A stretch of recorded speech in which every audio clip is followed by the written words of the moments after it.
할 수 없어도 해야 될 건 해야 돼요. 그럼 반대로 이제는 할 수 있어요. 근데 해서는 안 돼요. 안 해야 됩니다. 이게 의리역입니다. 상수역은 이건 할 수 있다. 하자. 할 수 없다. 하지 말자. 이 측면이 좀 강해요. 이것도 네 가지 조합이 일단 기본으로 가능하죠. 항상 1, 2, 4입니다. 1, 2, 4 구조가. 근데 지금은 1에서 2로 지금 나오고 있는 거죠. 이게 일생이법으로 한다는 것은 이 태극이 있는데 이 태극이 양과 음의 측면으로 여기서 또 양음으로 가잖아요. 하나에서 둘, 둘에서 넷 이것을 일생이법이라고 합니다. 이게 변화의 규칙인 거죠. 하나가 둘로 분화돼서 변화 발전이 이루어진다는 것. 근데 상대적으로 종시니까 어떻겠어요? 다시 이것은 요것들은 일로 가요. 그렇죠. 이게 1, 2, 4의 측면과 4, 2, 1의 측면이 동시에 있어요. 1, 2, 4만 있거나 4, 2, 1만 있는 게 아니라 1, 2, 4, 4, 2, 1이. 그래야 이게 한 자리가 되는 거죠. 이게 주역 사유의 묘미입니다. 그래서 이게 이제 파악이 잘 안 된다고 그래요. 근데 이 구조만 알아버리면 주역은 굉장히 심플하면서도 광대합니다. 그러니까 동양의 최고의 지성들이 유불선을 떠나가지고 마지막에 그 책 남기신 분들은 다 주역주를 남겨요.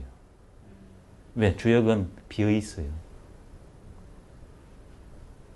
그러니까 자기의 식견을 마음대로 집어일 수 있어요.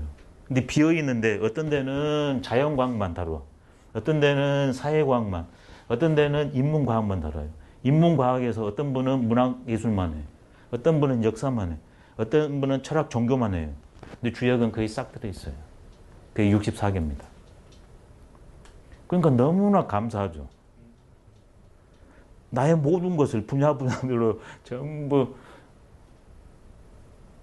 설명할 수 있으니까, 드러낼 수 있으니까.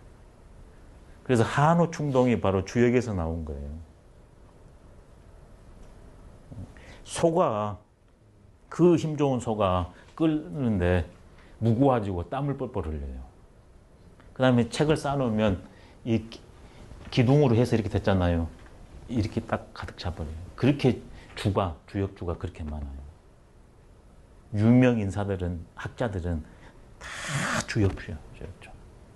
왜? 종합학문이니까. 천, 자연과학, 지, 사회과학, 인, 인문과학. 그래서 이거 하나만 어긋나 버린다.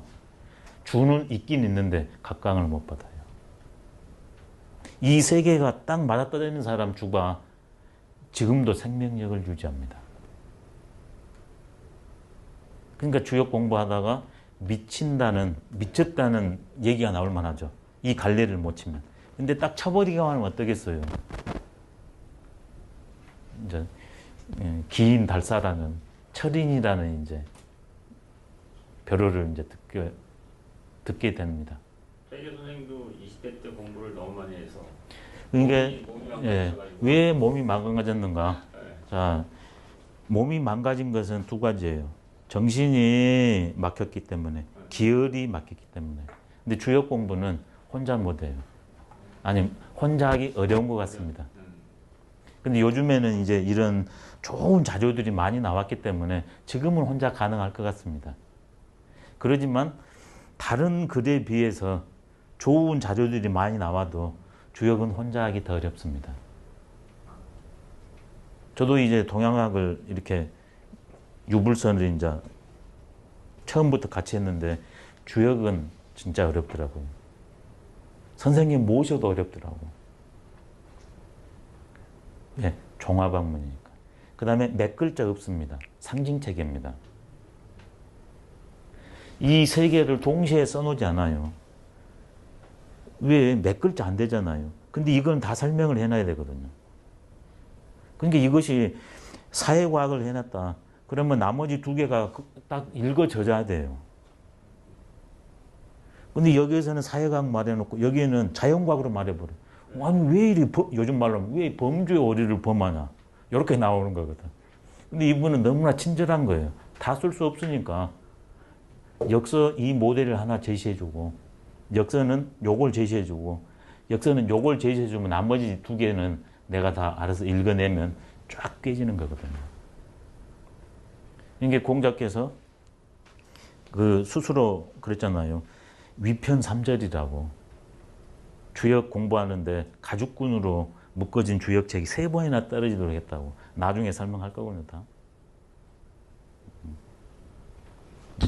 그래서 크게 양이법으로 하면 상수역과 의리역이 있다. 자연과학적인 측면, 그 다음에 인문 사회과학적 측면, 사실이 강조되는, 그 다음에 가치가 강조되는 이런 두 개로 크게 왜 변화의 기준이지 않습니까? 선택이지 않습니까? 실천이지 않습니까? 이번에는 이게 심플하긴 하는데 이게 똑 떨어지지 않아요. 한꺼번에 이쪽만 강한 분이 있고 이 두 개를 갖고 있는 분이 계셔요. 그래서 사상으로 나뉩니다. 그래서 지금 주역을 바라보는 측면을 보면 이 네 가지가 주류인 것 같습니다. 그걸 역시 주역 계사전에 보면 이런 문장이 있거든요. 역유 성인지도 사헌이라는 말이 있어요. 일생이법에는 역유 태극하니 시생양의하고 그것을 후대 학자가 일생이법으로 명명한 겁니다. 원문을 써드리면 시생양의는 이렇게 씁니다.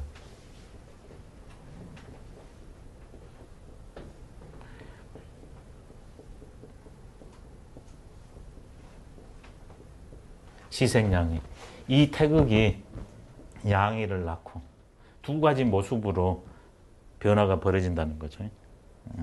근데 이 양의는 생사상하고 양의는 4개의 꼴로 또 분화 발전한답니다.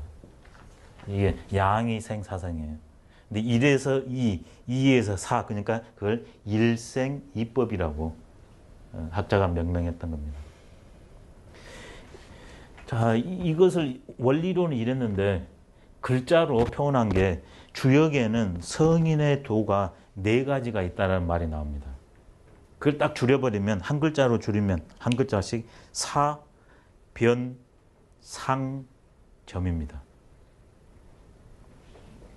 사변상점. 예. 뭐든지 압축하면 좋으니까요. 한자말을 쓸 때하고 한글로 쓸 때랑 그 다릅니다. 달라지니까. 예. 한자에 이렇게 능하지 않다고 해서 이렇게 한글로 한 거예요. 근데 한문을 쓰면 사, 변, 상, 점입니다. 하나로 하면 주역 다 변한다. 2개로 하면 상수와 의리, 사실 판단과 가치 판단을 통한 실천. 그럼 그것을 4개로 하냐 그러면 주역은 괴효사로 되어 있어요. 괴효사로. 그래가지고 사태를 설명하고 이런 식으로 하면 이럴 것이다. 설명을 합니다. 그 다음에는 변이 있습니다. 바로 괴변, 효변이 있어요. 괴가 한 효만 있는 게 아니라 64개 384요 있잖아요. 이렇게 해가지고 사태를 인식하고 설명하거든요. 그게 변입니다. 그럼 상은 뭔가? 이것은 상은 2가지예요. 하나는 물상. 물상이라는 건 존재하는 그것. 그 다음에 일반적인 상은 상징이거든요. 존재하는 것의 근본을 뽑아내고 지엽적인 것은 떨고 낸다. 이게 상의 2가지 뜻입니다. 근데 주역은 그 근본을 우리가 눈으로 제일 확인하기 쉬운 자연현상을 가지고 설명해요. 그게 상이에요. 상. 그 다음에 점, 말 그대로 미래 예측입니다. 주역은, 계사전의 작자는 주역은 성인이 우리 인류를 배려하기 위해서 썼는데 왜 배려가 나왔냐. 주역을 지은 분은 내우 외환이 계셨나 보다. 내우, 마음의 근심걱정. 외환, 밖에 도처에 발생하고 있는 사건, 사고들. 이 2개를 해결하기 위해서 주역책이 쓰여졌다고 계사전의 작자는 보고 있습니다. 그러면 내우외환은 왜 언제 발생할까요? 이게 해결돼야 됩니다. 왜 발생할까요? 언제 발생할까요? 변화는 왜 일어나나요? 가장 근본이, 항상 근본이 해결돼야 돼요. 그래야 문제가 심플해요. 왜 변화가 일어날까요? 내가 존재하니까 그래요. 이게 지도의 동서양의 다른 점이에요. 동양 지도의 방위와 서양 지도의 방위가 다르죠. 이것 때문에 그래요. 나는 우주의 극히 미약한 부분이지만 내가 우주의 중심이에요. 이게 위치가 다른 겁니다. 내가 세상을 보는 거예요. 근데 서양은 근원에서 보는 거거든요. 하늘에서. 그래서 동서남북이 달라요. 내가 존재하기 때문에 그래요. 존재하는 그 순간, 그래서 부처님은 그걸 이제 고해라고. 근데 주역은 고해라고 보지 않아요. 그게 다른 점이에요. 왜 아까 뭐라 했습니까? 주역은 생명을 상징했잖아요. 생명은 고락자재거든. 몸 중심으로 하면 고해예요. 체로, 생명체로 하면 고해예요. 생로병사. 그렇지만 생명으로 봐버리면 어때요? 그러지 않죠. 그래서 우안에 시작했는데 주역의 저자는 이렇게 말합니다. 우안의 실체를 딱 봤더니 그 규칙이 있더라. 규칙대로 사면 된다. 락천지명이라. 천은 하면 돼요. 그래서 락천이고 명은 어찌할 수 없어요.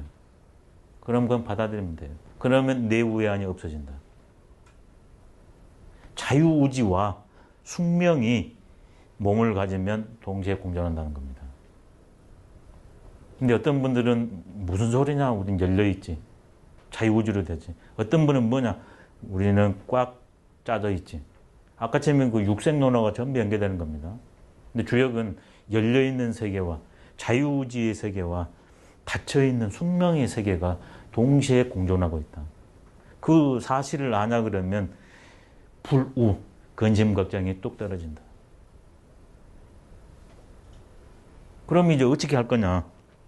그 사태에 있는 그대로 인식해가지고 나도 살기를 좋아하고 죽기를 싫어한 것처럼 온 존재를 같이 사랑으로 살자. 능애라고 나와요. 능애. 저는 주역을 불우 능애지약이라고 명명합니다.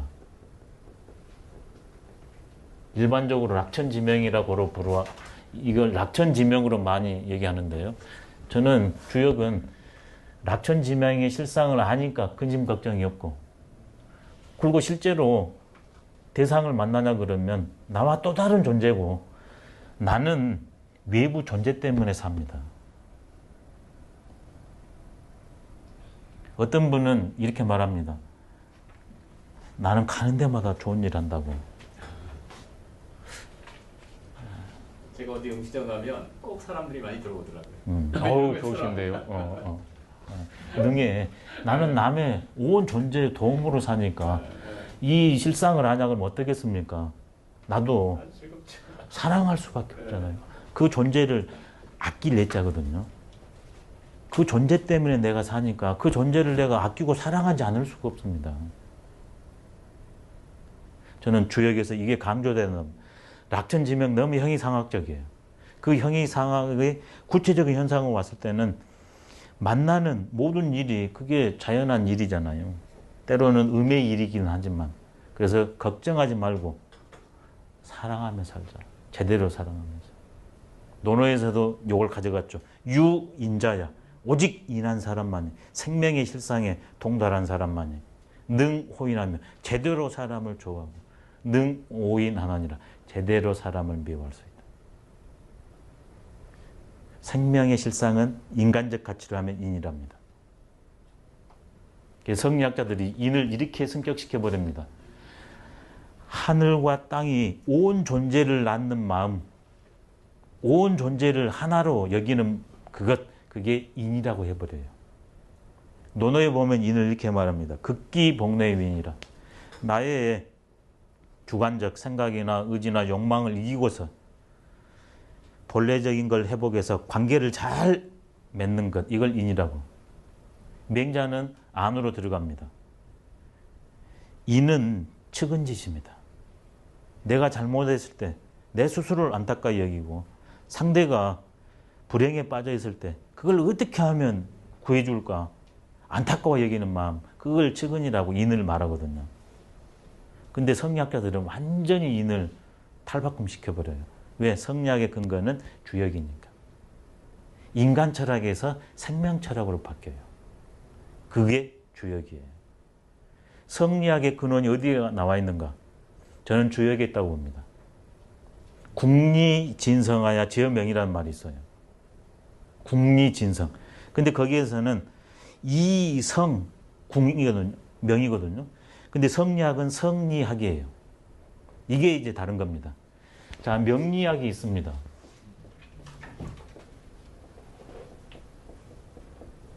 성리학이 있습니다. 이게 전부 주역이 거기서 나온 말이에요. 그 문장에서. 근데 명리는 뭐냐? 말 그대로 우리가 어찌할 수 없는 모양새가 거치게 됐는가. 근데 성리학은 뭔가 아까 말씀드린 것처럼 이런 판 안에서 그래도 우리는 어떻게 살아야 되는가. 인간의 주체가 이게 육아역인 거죠. 천인합일인데 성과 명을 동시에 알아야 되는데 그래도 인간적 가치가 더 중요하다. 그게 성리학인 것 같아요. 주역에서 나온 겁니다. 제가 봤을 때. 근데 아직 이런 학설은 없을 겁니다. 성리학의 출처가 어디다고. 저는 주역에 있다고 봅니다. 그리고 그 작자는 객관적 진리를 탐구하고 그 다음에 나를 알고 이 두 배가 어떻게 만나는 것을 알아서 그렇게 사는 것. 국리, 진성 이 측면으로 딱 되어 있는데 성리학자들은 성이로 강조점을 포인트를 바꾸죠. 그래서 도가는 상수는 천도가 강조돼요. 유가는 의리역은 인도가 강조돼요. 천인합일은 똑같습니다.